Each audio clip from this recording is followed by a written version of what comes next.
आज हम लोग बीए फर्स्ट ईयर की क्लास आरंभ करते हैं। सबसे पहले हम राजनीति शास्त्र के अर्थ, क्षेत्र और प्रकृति की चर्चा प्रारंभ करें। राजनीति शास्त्र के अर्थ, क्षेत्र और प्रकृति को देखने के दो दृष्टिकोण हैं। पहला दृष्टिकोण परंपरागत दृष्टिकोण और दूसरा समसामयिक या आधुनिक दृष्टिकोण। सर्वप्रथम हम राजनीति शास्त्र के अर्थ को परंपरागत दृष्टिकोण से देखेंगे। ट्रेडिशनल व्यू पॉइंट से इस पर नज़र दौड़ाएंगे। राजनीति शास्त्र परंपरागत दृष्टिकोण से हम देखते हैं तो पहली चीज़ उभर करके आती है कि राजनीति शास्त्र का अर्थ क्या है। गार्नर विचारक हैं जो कहते हैं कि politics begins and ends with the state. राजनीति शास्त्र का आरंभ और अंत राज्य के साथ होता है। अन्य विद्वानों ने भी इस तरह के विचारों को व्यक्त किया है, जिसका अर्थ है कि राजनीति शास्त्र का मतलब राज्य का अध्ययन है। राज्य के अतीत का, वर्तमान का, भविष्य का, राज्य के संबंधी सिद्धांत का, राज्य क्यों उत्पन्न हुआ, राज्य की क्या आवश्यकता थी और इस प्रकार के अन्य जो बातें हैं। कुल मिलाकर के राजनीति शास्त्र की धुरी राज्य है और राज्य के इर्द गिर्द ही राजनीति शास्त्र घूमता है। जैसे ही हम राजनीति शास्त्र की बात करते हैं, राजनीति की बात करते हैं, राज्य हमारे मन में आता है। आगे बढ़ते हैं तो कुछ विद्वान हैं, गेटल जैसे, जो कहते हैं कि राजनीति शास्त्र राज्य का नहीं परंतु सरकार का अध्ययन है, क्योंकि राज्य एक अमूर्त संस्था है, अमूर्त इकाई है जो सरकारों के द्वारा ही मूर्तिमान होता है। कहने का मतलब है कि राज्य जो दिखता है, राज्य जो प्रकट होता है, उसका रूप सरकार है और इसीलिए सरकार के अध्ययन के माध्यम से ही हम राज्य के चरित्र को, राज्य की प्रकृति को या राज्य के क्रियाकलापों को समझ सकते हैं। तो दो व्यू पॉइंट आए। एक तो राजनीति शास्त्र राज्य का अध्ययन है, दूसरा राजनीति शास्त्र सरकार का अध्ययन। इन दोनों को ही कंबाइन करके तो तीसरा दृष्टिकोण आता है, जिनमें गिलक्राइस्ट जैसे व्यक्ति हैं जो ये कहते हैं कि राजनीति शास्त्र राज्य और सरकार दोनों का अध्ययन है।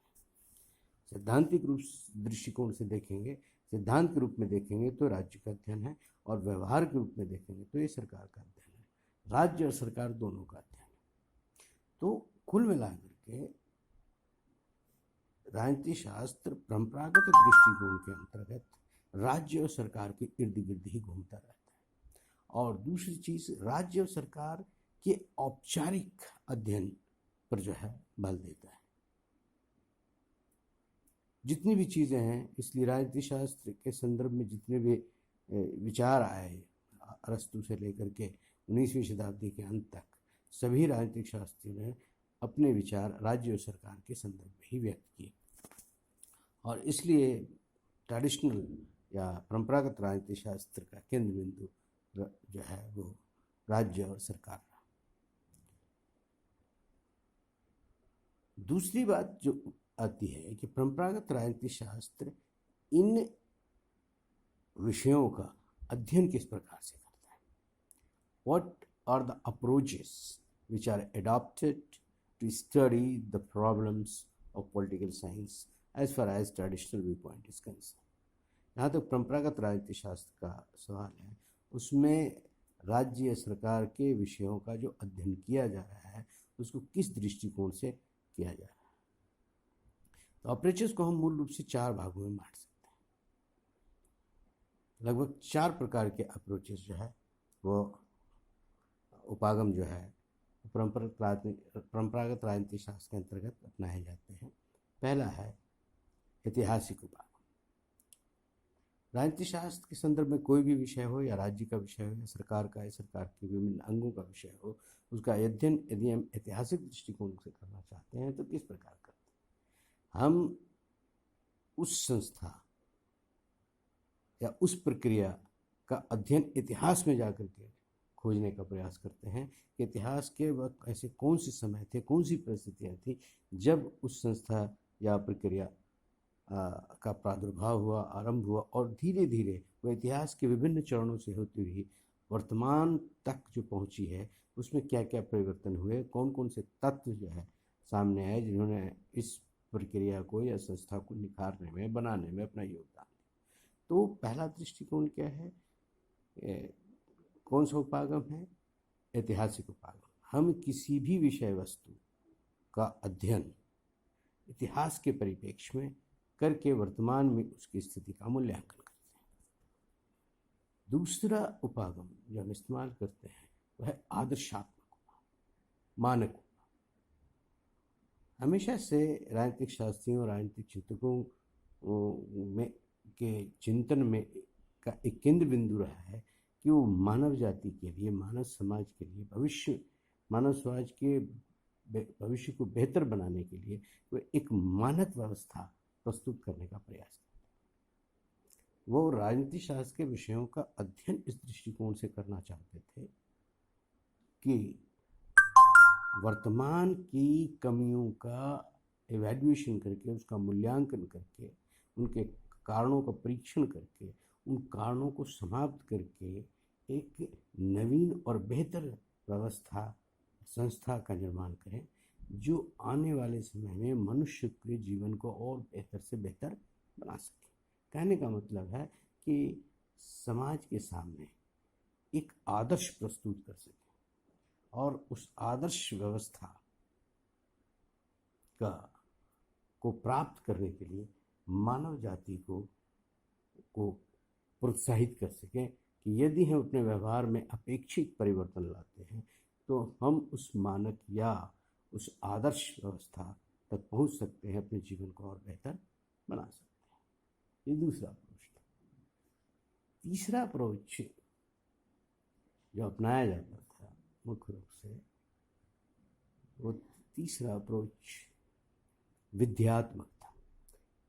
राजनीति शास्त्र की किसी भी संस्था का अध्ययन के दृष्टिकोण इस प्रकार से अपनाया जाए कि उस संस्था का निर्माण किस विधि के द्वारा किया गया। क्या संस्था ने विधि द्वारा तय सीमा के अंतर्गत अपने कार्यों का संपादन किया है, या सीमा का अतिक्रमण किया है, क्षेत्र का अतिक्रमण किया है? कुल मिलाकर के किसी भी विषय वस्तु का मूल्यांकन, आकलन इस दृष्टि से करना कि जिस विधि ने उस व्यवस्था का निर्माण किया है, उस संस्था का निर्माण किया है, क्या उस संस्था ने उन विधियों के द्वारा प्रदत्त अधिकारों का प्रयोग करते हुए अपने लक्ष्य को प्राप्त करने का प्रयास किया है या नहीं? और यदि नहीं किया है तो विचलन कितना और किस प्रकार का है, और इस विचलन का कारण क्या है, और विचलन को समाप्त करके विधि अनुरूप उस संस्था का संचालन भविष्य में कैसे किया जा सकता है। कुल मिलाकर ये चिंताएं जो है वो विद्यात्मक उपागम की रही है। अंतिम और बहुत ही महत्वपूर्ण जो अरिस्टोटल के काल से चली आ रही है उपागम का प्रयोग राजनीति शास्त्र में हुआ, जिसको हम तुलनात्मक उपागम कहते हैं। तुलनात्मक के दो रूप हैं।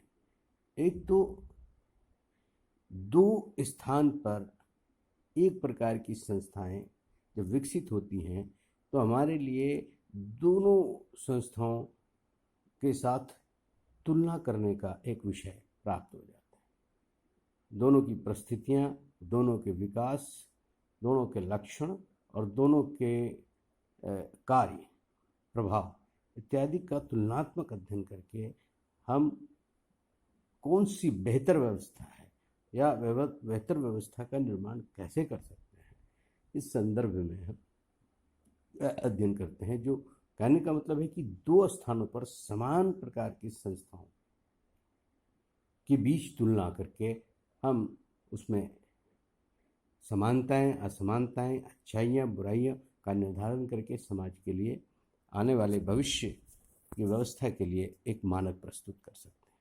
दूसरी तुलना, एक ही देश में दो समय अवधि की तुलना कर सकते हैं। जैसे थोड़ी देर के लिए एग्जाम्पल ले लें, जैसे भारत में हम प्रजातांत्रिक व्यवस्था का अध्ययन करना चाहते हैं, तो इसका तुलनात्मक अध्ययन यदि भारत के संदर्भ में कहें तो हम प्राचीन काल, वैदिक काल में चले जाएं, और वैदिक काल में जो व्यवस्थाएं थी उनमें कितने तत्व या किस प्रकार के तत्व पाए जाते थे जिसे हम प्रजातांत्रिक कह सकते हैं, और आधुनिक काल की प्रजातांत्रिक व्यवस्था में उपलब्ध तत्वों से वो किस प्रकार जो है मेल खाते हैं या क्या भिन्नताएं हैं, क्या बेहतर व्यवस्था वो थी, क्या बेहतर व्यवस्था आज है, दोनों के बीच जो है तुलना करके हम जो है एक बेहतर व्यवस्था के निर्माण की वकालत कर सकते हैं।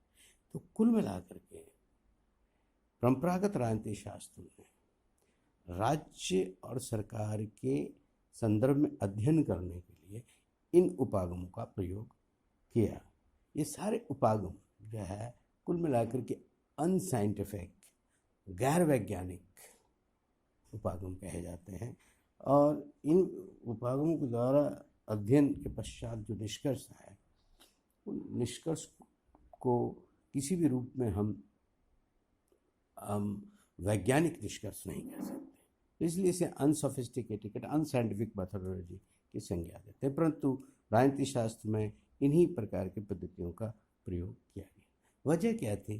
राजनीति शास्त्र का उद्देश्य परंपरागत राजनीतिक शास्त्र के अंतर्गत क्या है, ये समझना भी बहुत जरूरी है।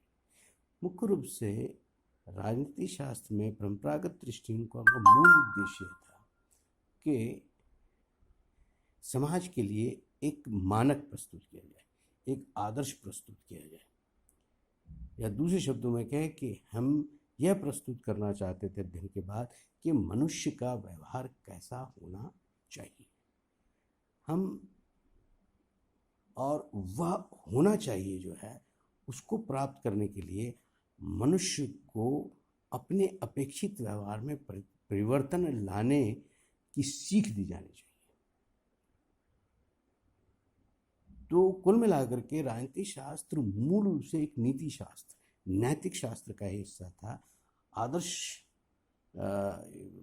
शास्त्र का ही या आदर्श व्यवस्था को निर्मित करने का ही जो है प्रयास था। एक आदर्श प्रस्तुत करने का उनका ध्येय हुआ करता था, जिसमें मनुष्य को कैसा व्यवहार करना चाहिए मुख्य रूप से इस पर बल दिया जाए, न कि मनुष्य जो व्यवहार जैसा कर रहा है वैसा क्यों कर रहा है, इसको जानने पहचानने की कोशिश कभी परंपरागत राजनीति शास्त्र के द्वारा कभी भी नहीं की गई।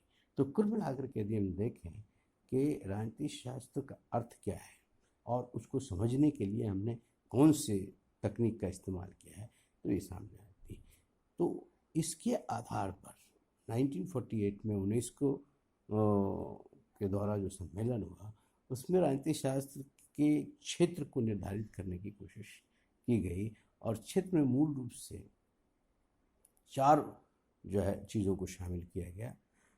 पहला था सिद्धांत का अध्ययन, राजनीतिक सिद्धांत का अध्ययन, चाहे वो राज्य के संदर्भ में हो या अन्य प्रकार की संस्थाओं के संदर्भ में, क्या सिद्धांत जो है वो बनाए गए, क्या सिद्धांत का प्रतिपादन किया गया। जैसे फॉर एग्जांपल राज्य के बारे में, राज्य के विभिन्न सिद्धांत हैं, मार्क्सवादी, उदारवादी, अन्य प्रकार के बहुत सारे सिद्धांत जो है बनाए गए। इन सभी सिद्धांतों का अध्ययन राजनीति शास्त्र में जो है सम्मिलित किया गया।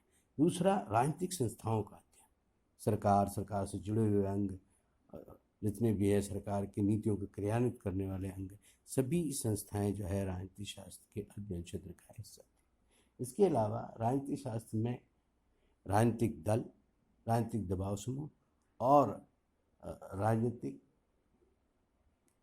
जो है चेतना का निर्माण, फॉर्मेशन ऑफ पब्लिक ओपिनियन इत्यादि को जो है राजनीति शास्त्र के क्षेत्र में शामिल किया गया। के बाद चौथा अंतर्राष्ट्रीय राजनीति को भी जो है राजनीति शास्त्र के सिलेबस का हिस्सा बनाया गया। राजनीति शास्त्र में मुख्य रूप से राजनीतिक संगठन, राजनीतिक प्रक्रियाएं, अंतर्राष्ट्रीय राजनीति, अंतर्राष्ट्रीय कानून, अंतर्राष्ट्रीय नैतिकता, इन सभी चीज़ों को जो है राजनीति शास्त्र के क्षेत्र में शामिल की गई। तो कुल मिलाकर के परंपरागत राजनीतिक शास्त्र ने राजनीति के अर्थ और राजनीति के क्षेत्र का सीमांकन जो है इस प्रकार से किया। आज के लिए बस इतना ही। दूसरे सेशन में जो है आधुनिक राजनीति शास्त्र की बात